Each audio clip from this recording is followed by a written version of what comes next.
Masharti ya jumla kwa waombaji wa nafasi za ajira TAKUKURU. Moja, mwombaji lazima awe mtu mwenye uadilifu wa hali ya juu.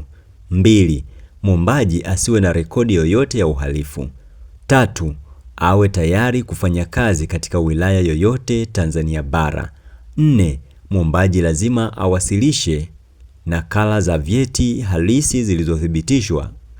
Mwombaji atakayewasilisha vyeti vya kugushi au kutoa taarifa za uongo atachukuliwa hatua za kisheria. 5, mtu yeyote ambaye amefukuzwa au kuachishwa kazi kutoka katika utumishi wa umma kwa sababu yoyote ile hastahili kuwasilisha maombi. 6, mtumishi wa umma anayeomba nafasi hii lazima apitishe maombi yake kwa mwajiri wake.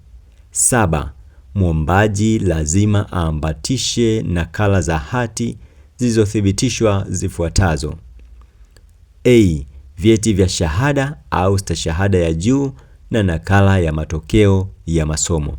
B, vyeti vya kidato cha 4 na kidato cha 6. C, cheti cha darasa la 7.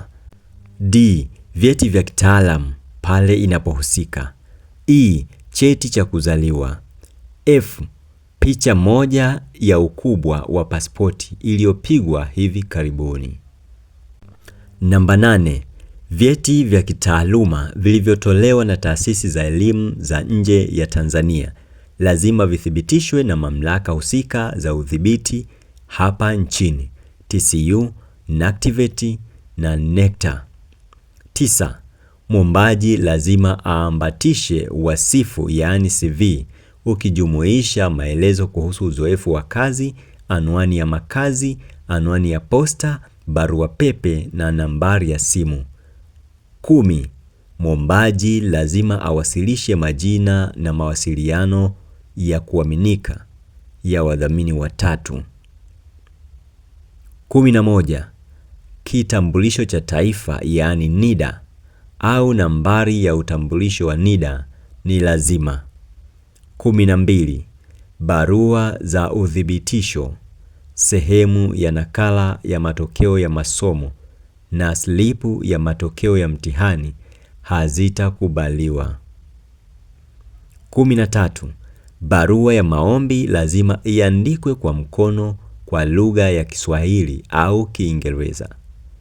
Namba 14, maombi yasiyojumuisha nyaraka zote zinazohitajika hayatazingatiwa. 15 na mwisho, waombaji watakaopita mchujo wa awali tu ndio watakaojulishwa.